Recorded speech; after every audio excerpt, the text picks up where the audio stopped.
श्रीं ह्रीं क्लीं ग्लौं गं गणपतये नमः वरवरद सर्वजनं मे वशमो नय स्वाहा ॐ ऐं ह्रीं श्रीं श्रीमात्रे नमः शिवशक्त्यैकरूपिण्यै ॐ नमः शिवाय ॐ ॐ ॐ श्रीगुरुभ्यो नमः मोगिलचल्लवेणुगोपाल दत्तात्रेय स्वामिने नमः ओम शाम हम जम ऐं ओम राम दोम त्रम गणम ओम नमः शिवाय वेणुदत्तात्रेय नमः ओम ऐं द्रौ ब्रूं श्रीं वेणुदत्तलक्ष्मी देव्यै नमः ओम ह्रीं राम विष्णुशक्तये नमः ओम कमलाल श्रीमेरुचक्रमा नमः आदित्याय सोमाय मंगलाय बुधाय च गुरुशुक्रशनिभ्यश्च राघवे केतवे नमः ओम नवग्रह देवतायै नमः नवग्रह पुराणं 46వ అధ్యాయం తారాచంద్రుడు అరణ్యంలోకి వెళ్ళి ఉంటారని తిరిగి వస్తారని నమ్మిన బృహస్పతి ఆశ అడియాశ అయ్యింది. ఎల్లబాటు శిష్యుల చేత ఆయన చేయించిన చంద్రుడు అన్వేషణ ఫలించలేదు. తారాచంద్రుడు అంతర్ధానం కావడానికి కారణం వారిద్దరికీ ఒకరి పట్ల మరొకరికి ఉన్న ఇష్టమైన నిస్సంశయంగా అనిపించినప్పటికీ ఆయన తారను విస్మరించలేకుండా ఉన్నాడు. ఏది జరిగినప్పటికీ తార తన భార్య, తార సౌందర్య రాశి, బ్రహ్మదేవుడు సూచించిన భార్య, తిరిగి తనను చేరుకుంటుందన్న నమ్మకాన్ని, చేరాలన్న ఆశను పెంచి పోషించుకుంటూ యాంత్రికంగా కాలం వెలగిస్తున్నాడు ఆయన. ఆశ్రమంలో పాఠ ప్రవచనం, ఇంద్రసభలో మంత్రాంగం అనే విధులకు లోపల రానివ్వకుండా చూసుకుంటున్నారు ఆయన. తార వియోగాన్ని, ఆ వియోగం వర్ణించిన అవమానాన్ని మౌనంగా భరిస్తున్న బృహస్పతి తారాచంద్రుల అంతర్ధాన విషయం ఇంద్రుడికి తెలియకుండా చూసుకున్నాడు. బృహస్పతి పూజ ముగించి లేచి చేతులు జోడించి ప్రార్థన చేస్తున్నాడు.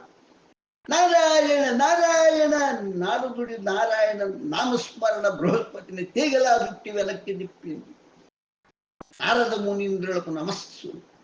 బృహస్పతి చేతులు జోడిస్తూ అన్నాడు, నారాయణ సతీ సమాగమ ప్రాప్తిరస్తు. నారదుడు సందర్భ శుద్ధిగా అన్నాడు. నారద, బృహస్పతి కంఠం నివ్వెరపాటుతో బొంగురుగా ధ్వనించింది. ఈ నారదుడికి ఎలా తెలుసునని ఆశ్చర్యపోతున్నారా?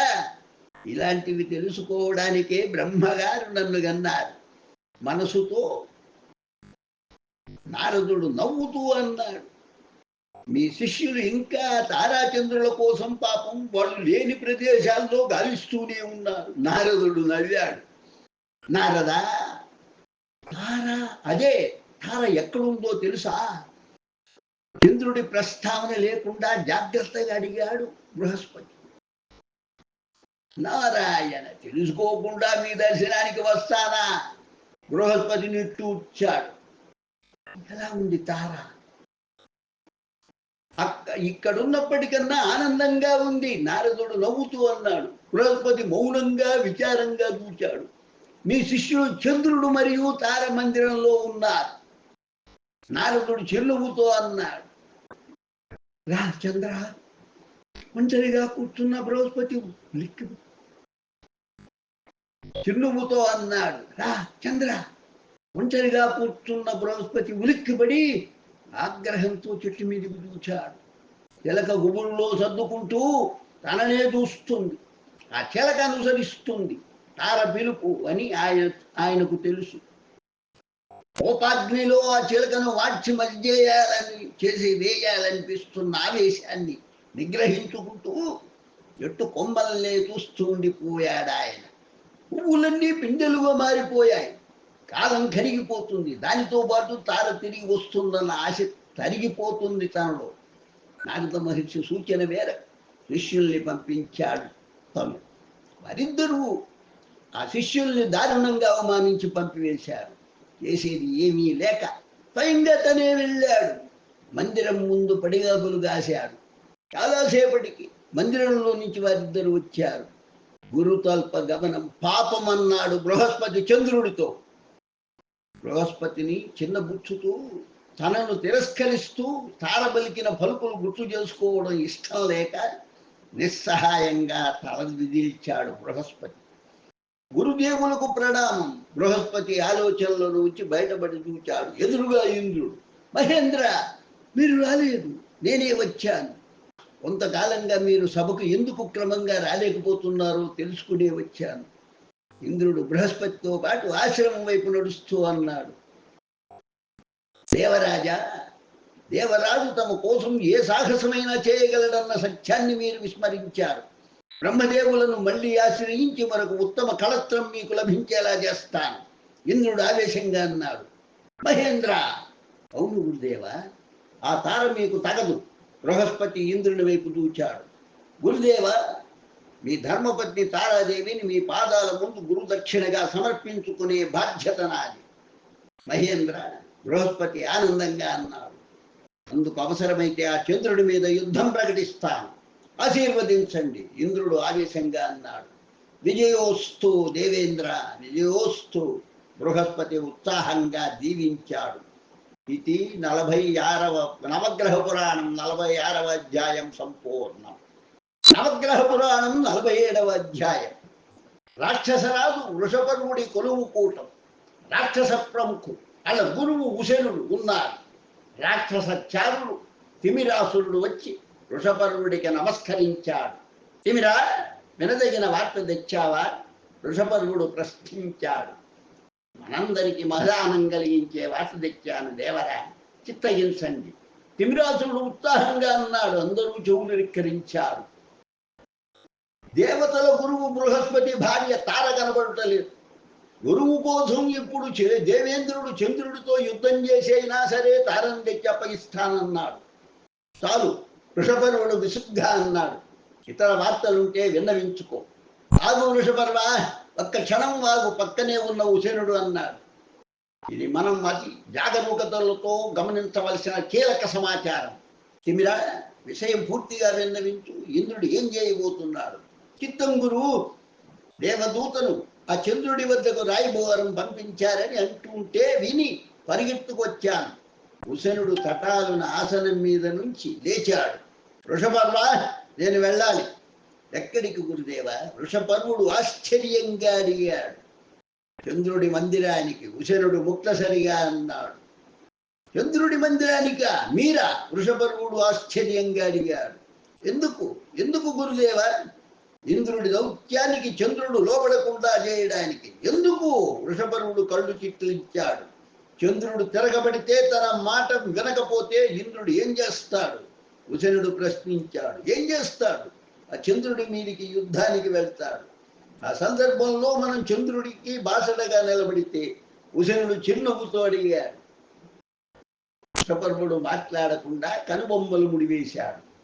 ఇంద్ర చంద్రుల యుద్ధం ఒక్కసారిగా దేవదానవ యుద్ధంగా మారిపోతుంది.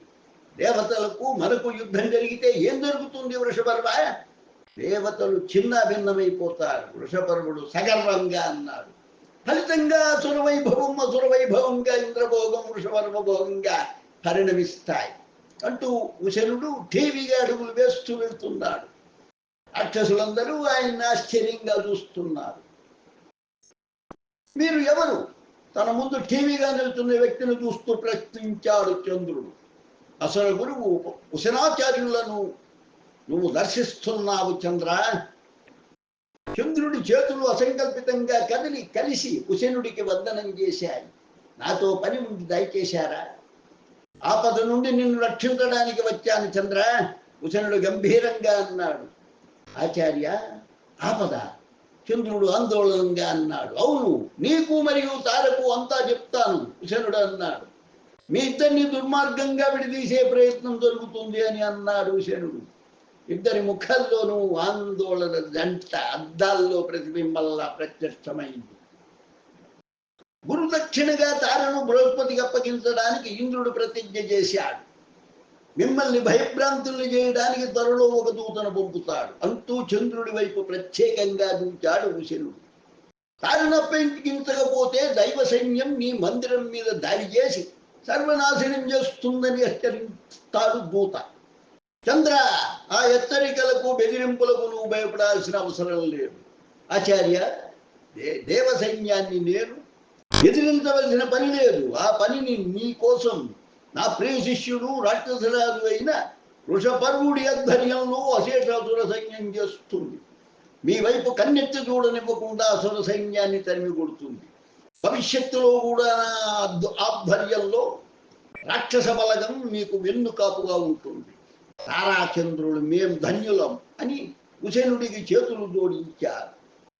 ఈ కుశనుడు ఎప్పుడూ సత్యమే పలుకుతాడు. ఆత్రేయ, మా సమస్త సైన్యము నీ పక్షాన నిలవడానికి కారణం మీ మీద మమకారం కాదు, దేవతల మీద పగ అంటూ కుశనుడు పైకి లేచాడు. తారాచంద్రుడు లేచారు. కుశనుడు చంద్రుడి కళ్ళల్లోకి తీక్షణంగా దూచాడు. చంద్ర, ఇంద్రుడి మాటలకు లోపడకు, బెదిరింపులకు భయపడకు. కుశనుడి మంత్రాంగం వారిద్దరి మీద వశీకరణ మంత్రంలా పనిచేసి ఇంద్రుడి దూత వచ్చాడు. చంద్రుడి చేత అవమానింపబడి తల వాల్చుకొని వెళ్ళాడు. గురువుకు వాగ్దానం చేసిన విధంగానే ఇంద్రుడు సైన్యాన్ని సమాయత్తపరిచి చంద్రుడి మీద యుద్ధం ప్రకటించాడు. మాతలి సారథ్యంలోని తన రథం మీద బృహస్పతిని తీసుకొని భయంగా చంద్రమందిరం వైపు బయలుదేరాడు. దేవేంద్రుడి వెనుక దేవ సైన్యం సమరోత్సాహంతో ఉరకలు వేసింది. చంద్రమందిరాన్ని సమీపిస్తున్న ఇంద్రుణ్ణి, ఆయన సైన్యాన్ని అక్కడి దృశ్యం నిలువెత్తు ఆశ్చర్యంలో ముంచివేసింది. తారాచంద్రులు విడిది చేసిన మందిరానికి చుట్టూ కట్టని గోడల, పెట్టని కోటల వేల సంఖ్యలో రాక్షస సేన మోహరించి ఉంది. భయం కలిగించే ఆ సైన్యం ముందు రాక్షసరాజు వృషభరుడు, రాక్షసాచార్యుడు, కుశనుడు ఉన్నారు. దేవతల సైన్యం గోచరించగానే రాక్షసుల చేతులలోని రకరకాల మారణాయుధాలు ఒక్కసారిగా పైకి లేచాయి. వేలాది కంఠాలు ఒక్కసారిగా చేసిన యుద్ధనాథం ఆకాశమంతటా ఉరుముల ధనిలా మారుమోగి. సరిగ్గా సమయానికి ఆకాశ మార్గంలో వెళ్తున్న నారదుడు అదిరిపడి చేస్తున్న నారాయణ నామగానాన్ని ఆపి కిందికి సారించాడు. తన చూపుల్ని దేవ సైన్యాన్ని, రాక్షస సైన్యం రక్షణలో ఉన్న చంద్ర మందిరాన్ని చూడగానే ఆయనకు అంతా అర్థమైపోయింది. ఏమాత్రం ఆలస్యం చేయకుండా అంతర్ధానమైపోయాడు నారదుడు. ఆకాశంలో అంతర్ధానమైన నారదుడు మరుక్షణం బ్రహ్మదేవుడి ముందు నిల్చున్నాడు. తారాచంద్రుడు కేంద్ర బిందువుగా జరగబోతున్న దేవ రాక్షస యుద్ధమని అవంతరాన్ని వివరించాడు. బ్రహ్మ ఆందోళనతో తన పద్మాసనం మించి దిగాడు.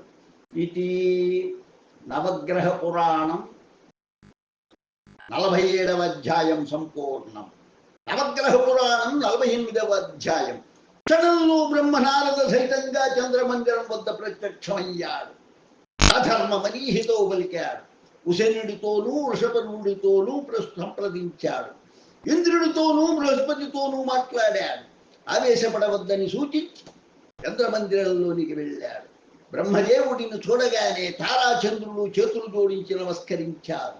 చంద్రుడు తదేకంగా బ్రహ్మనే చూస్తున్నాడు. ఎందుకో విచిత్రంగా ఆయన చేస్తున్న హితవాక్యాలు తనకు తానే చెప్పుకుంటున్నట్లు అనిపిస్తుంది చంద్రుడికి.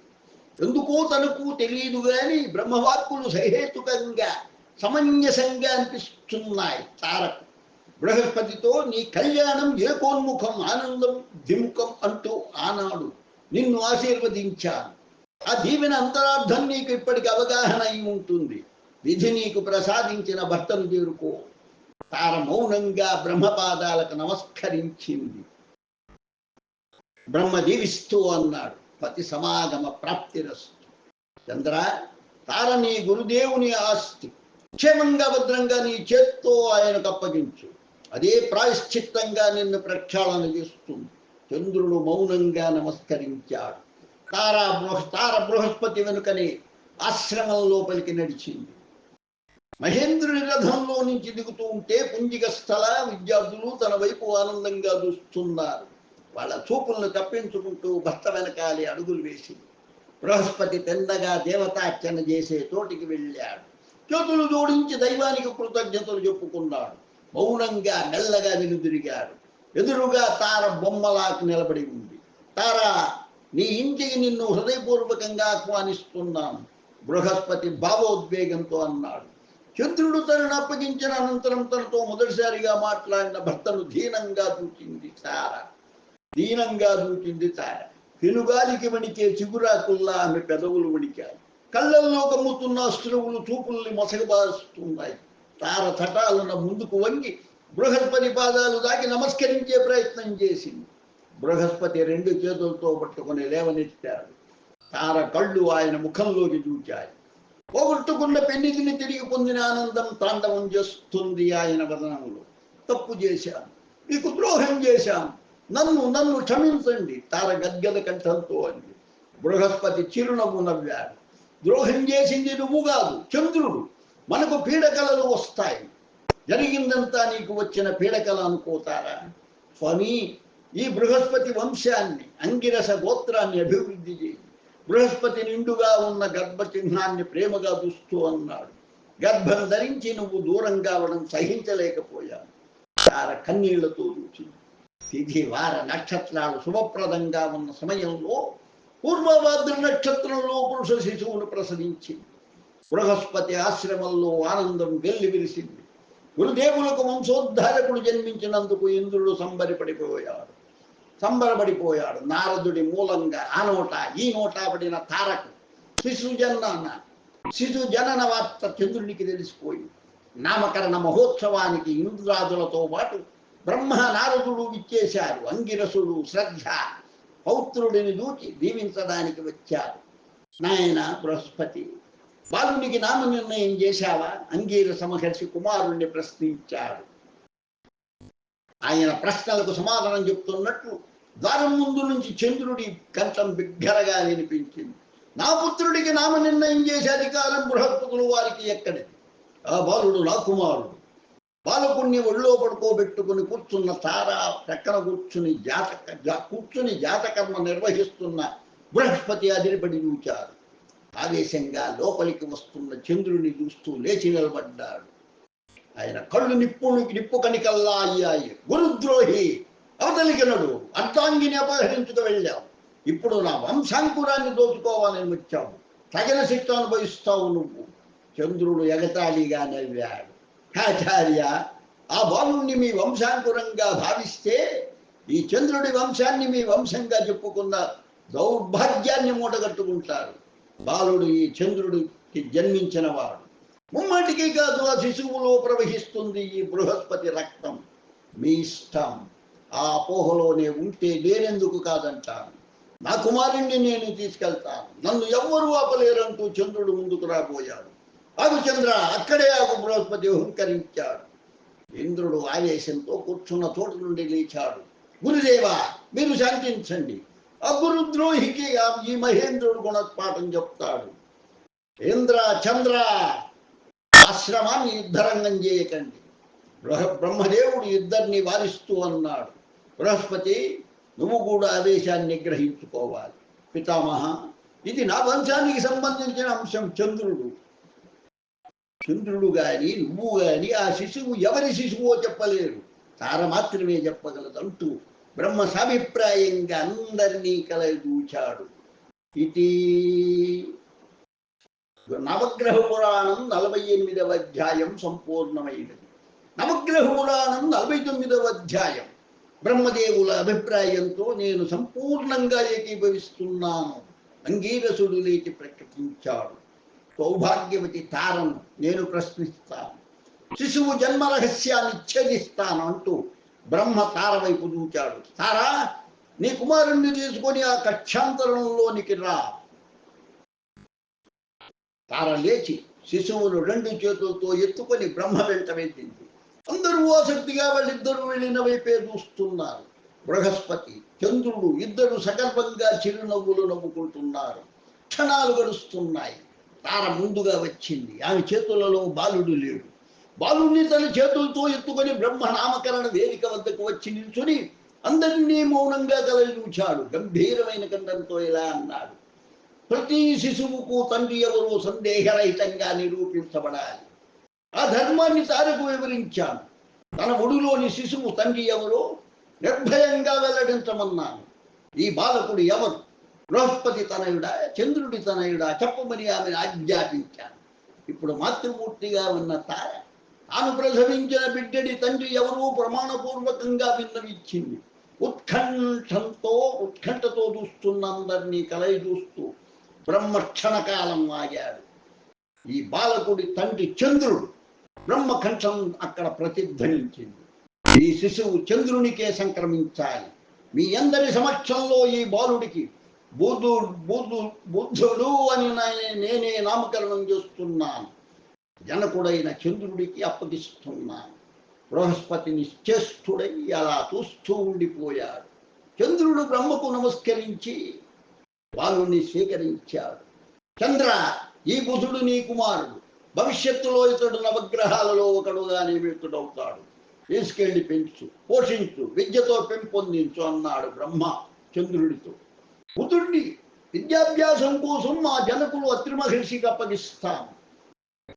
అందుకు మీరు అనుమతించాలి. చంద్రుడు బ్రహ్మను అభ్యర్థించాడు. అనుమతి లభించింది. ఇక వెళ్ళు బ్రహ్మాజ్ఞాపించాడు.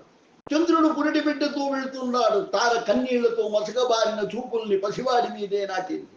బృహస్పతి, బ్రహ్మ పిలిచాడు, నిరాశ వద్దు. ఈ వంశం ఈ సంతతితోనే వృద్ధి చెందుతుంది. చంద్రుణ్ణి బుధుణ్ణి మర్చిపో. తార నీకు వారసుల్ని బహుకరిస్తుంది. బృహస్పతి మౌనంగా నమస్కరించాడు. అప్పటిదాకా చలనం లేకుండా అందరూ అటు ఇటు కదిలారు. ఇప్పుడు ఆదిత్యాయ శోభాయ మంగళాయ బుధాయచ గురు శుక్ర శనిభ్యశ్చ రాఘవే కేతవే నమః క్రమంలోకి వెళ్ళి నవగ్రహ దేవతలలో మిగిలిన ముగ్గురు జన్మ వృత్తాంతాలు శ్రవణం చేద్దాం. శిష్యులను ఉద్దేశించి అన్నాడు నిర్వికల్పానంద. గురువు గారు, అయితే మీరిప్పుడు శని జన్మ వృత్తాంతం చెప్పాలి. సదానందుడు ఉత్సాహంగా అన్నాడు. అవును, శని నవగ్రహాలలో ఎన్నికెక్కిన 7వ గ్రహం. ఆయన ఆవిర్భావ నేపథ్యం చిత్ర విచిత్రంగా ఉంటుంది. అబ్బురవరిచే సంఘటనల సమాహారం అది. శని సూర్యుడి కుమారుడు. అంచేత ఒక్కసారి సూర్య చరిత్రలోకి వెనక్కి వెళ్దాం. సూర్యుడికి విశ్వకర్మ కూతురు సంజ్ఞతో వివాహం జరిగిన కథ, ఏకాంత మందిరంలో సూర్య దంపతులు కాపురం ప్రారంభించిన సంగతి, తనకు 2 కుమారుల్ని 1 కుమార్తెను ప్రసాదించమని సంజ్ఞ కోరిన విషయం మనం చెప్పుకుందాం. కన్య కోరినట్లుగానే సూర్యుడు ఆమెకు 3 పిల్లలను అనుగ్రహించాడు. ఓహో, ఆ 3లో మన శని ఒకటన్నమాట. శివానందుడు ఉత్సాహంగా అన్నాడు. నిర్వికల్పానంద చిన్నగా నవ్వాడు. కాదు శివానంద, వాళ్ళు 3 ఎవరంటే జ్యేష్ఠపుత్రుడైన వైవస్వతుడు, 2వ వాడైన యముడు, కుమార్తె యమి అనేవాళ్ళు.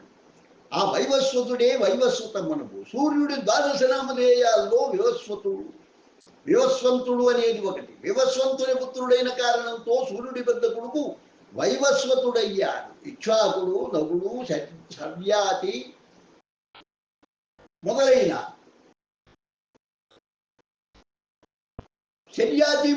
సూర్యవంశ పురుషులందరూ ఆ వైవస్వతుడి సంతతి. సూర్యవంశ పాలన ఆయనతోనే ప్రారంభం. ఇక 2వ కుమారుడు యముడు. ఆయనే మన ధర్మరాజు. మిగిలింది కుమార్తె యమి. ఆమె యమునగా నదిగా మారిపోయింది. గురువు గారు, అయితే శని వాళ్ళ తమ్ముడుగా తదనంతరం జన్మించాడా? విమలానందుడు అడిగాడు. వినిపిస్తాను, వినండి.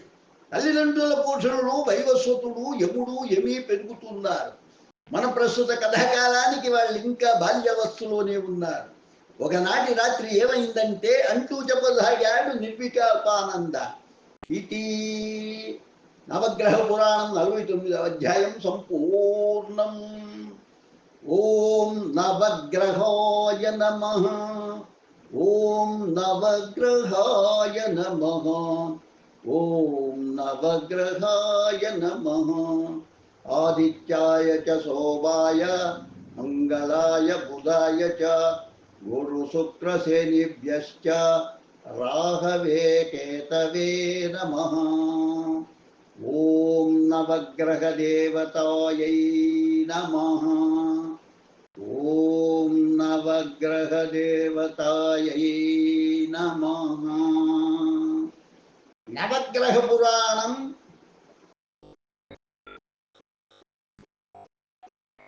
నవగ్రహ పురాణం 50వ భాగం. నవగ్రహ పురాణం 50వ అధ్యాయం.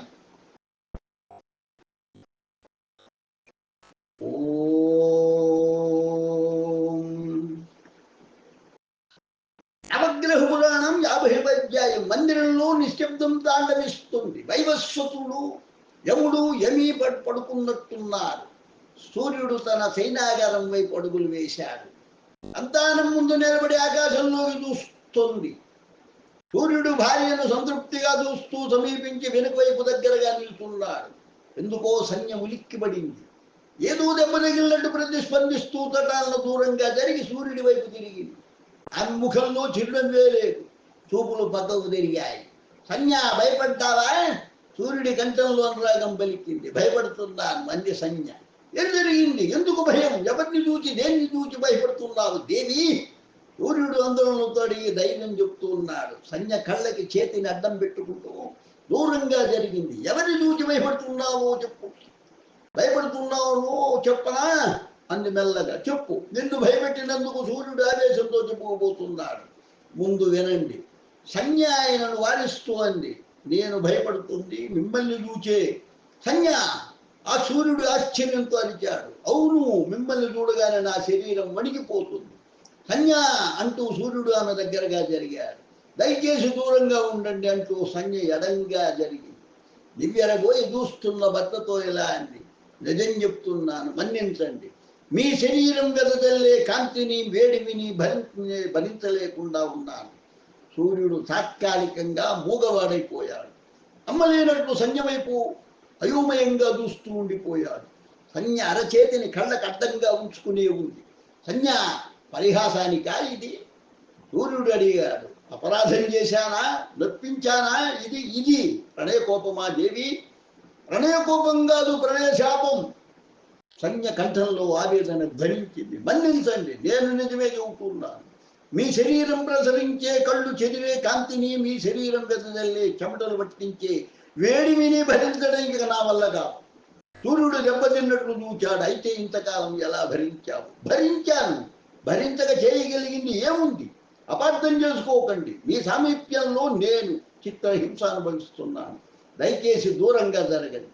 సంజ్ఞ తనే దూరంగా జరుగుతూ అంది. ఆశ్చర్యం నుండి కోలుకున్న సూర్యుడు చిన్నగా నవ్వాడు. గతం మరిచావా సంజ్ఞ?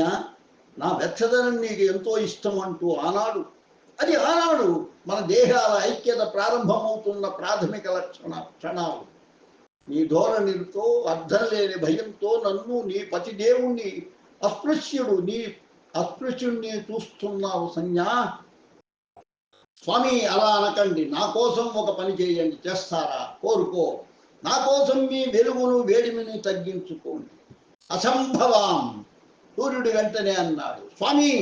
సంజ్ఞ ఆశ్చర్యంతో ఉంది. నేను మీ అర్ధాంగిని, ప్రేయసిని. మీ మాటల్లో చెప్పాలంటే మీ సర్వస్వామి. నా మాటల్లో చెప్పాలంటే నా స్వామి. మీ సర్వస్వంగా మార్చిన మీ ప్రణయదాసిని. సంజ్ఞ ఆవేశంగా అంది. అవును, నువ్వు చెప్పినవన్నీ నాకు కూడా వర్తిస్తాయి సంజ్ఞ. కానీ నీ కోరిక తీర్చలేను. నా ప్రకాశాన్ని, ప్రతాపాన్ని తగ్గించడం అసాధ్యం. స్వామి! అవును సంజ్ఞ, నీ శరీర కాంతిని, ఉష్ణాన్ని నువ్వు మార్చుకోలేవు. నేను కూడా అంతే. గతంలో లాగా ఆవేశాన్ని, ఆకర్షణను కవచాలుగా చేసుకొని నువ్వు సర్దుకుపోవాల్సిందే, భరించాల్సిందే. సంజ్ఞ అయోమయంగా, ఆందోళనగా దూకింది. స్వామి! ఆలోచించు సంజ్ఞ. జన్మతో సంక్రమించిన శరీర ధర్మాన్ని గౌరవించాల్సిందే. ఆలోచించు. నిన్ను నువ్వు సిద్ధపరచుకో. భర్త దేహధర్మాన్ని భరించే శక్తిని కూడా తీసుకొని నువ్వే నన్ను సమీపించాలి సుమా. అప్పటిదాకా నా ప్రతాపం, నా ప్రకాశం నీకు దూరంగానే ఉంటాయి. ధైర్యం చెప్తున్నట్టు నవ్వుతూ సూర్యుడు శయ్యామందిరంలోంచి అవతలికి నడిచాడు. సంజ్ఞ బలహీనంగా కూర్చుంది. స్వామి! సంజ్ఞ పిలుపు విని సూర్యుడు వెనుతిరిగి ఆమె వైపు చూచాడు. నన్ను ఆలోచించమన్నారు. నన్ను సన్నద్ధం చేసుకోమన్నారు. నేను మీ దగ్గరగా ఉంటూ మీకు దూరంగా ఉండలేదు. సంజ్ఞ! సూర్యుడి కంఠంలో ప్రేమావేశం పలికి. నా పుట్టినింటికి వెళ్తాను. కొంతకాలం మీకు దూరంగా ఉండి నన్ను నేను సిద్ధం చేసుకుని తిరిగి వస్తాను. అనుమతిస్తారా? సూర్యుడి ముఖం మీద చిరునవ్వు వెలిగింది. దూరంగా వెళ్ళి నాకు దగ్గరయ్యే నీ రాక కోసం నిరీక్షిస్తుంటాను. సంజ్ఞ, వెళ్ళిరా. నేను తిరిగి వచ్చేదాకా వైవస్వతుణ్ణి, యమిని మీరే చూసుకోవాలి. సంజ్ఞ అభ్యర్థిస్తూ అంది. అలాగే సంజ్ఞ, చూసుకుంటాను. నీ జన్మస్థల ప్రవాసం త్వరగా పూర్తి చేయ సుమా. సూర్యుడు నవ్వాడు. సంజ్ఞ కూడా నవ్వింది. ఇది నవగ్రహ పురాణం 50వ అధ్యాయం సంపూర్ణం. लोका समस्ता सुखिनो भवन्तु लोका समस्ता सुखिनो भवन्तु लोका समस्ता सुखिनो भवन्तु। ओम शांति शांति शांति। स्वस्ति।